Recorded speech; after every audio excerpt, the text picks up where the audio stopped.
সিদ্ধান্ত না এই সাইডে এই যে মাটির নিচে যে গাছগুলো অসংখ্য গাছ, তুমি ছবি না অসংখ্য গাছ লাইভ ওভারে যাও। এই যে অনেকগুলো গাছ, এই যে আপনার এই যে মাটি দিচ্ছে, মাটির নিচে দিচ্ছে, মাটির নিচে বহুত গাছ, সব গাছগুলো কেটে কেটে সব এই মাটির নিচে দিচ্ছে। এই যে মাটির নিচে দিচ্ছে, সব মাটির নিচে, এই যে গাছগুলো কেটে সব মাটির নিচে দিচ্ছে।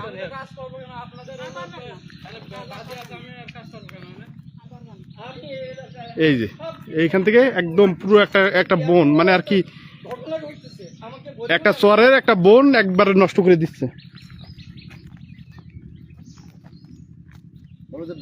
যতগুলো গাছ প্রায় 250 থেকে 300 গাছ, 250 কয়েক হাজার গাছ, বড় গাছ 250 থেকে 300।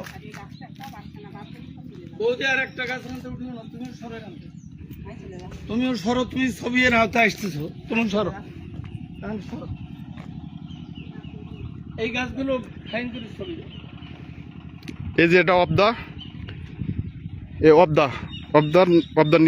নিচে কাজ করতেছে।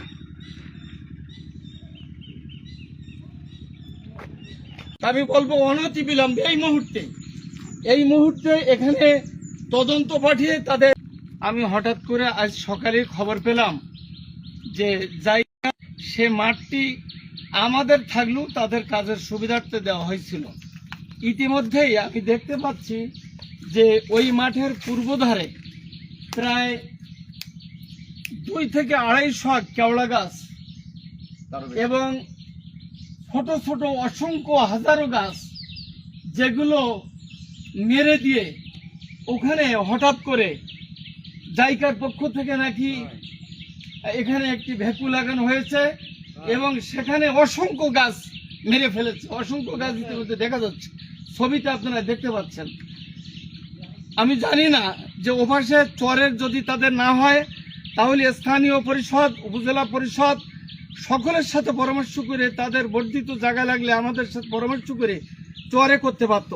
কিন্তু এই হাজার হাজার ছোট গাছ, ক্ষুদ্র গাছ এবং বড় গাছগুলোই পানি আটকিয়ে বালি দিয়ে মেরে দেওয়ার মতো একটি পরিবেশ তৈরি করে কেন তারা এখানে বাঁধতেছে এটা আমার জানা নেই।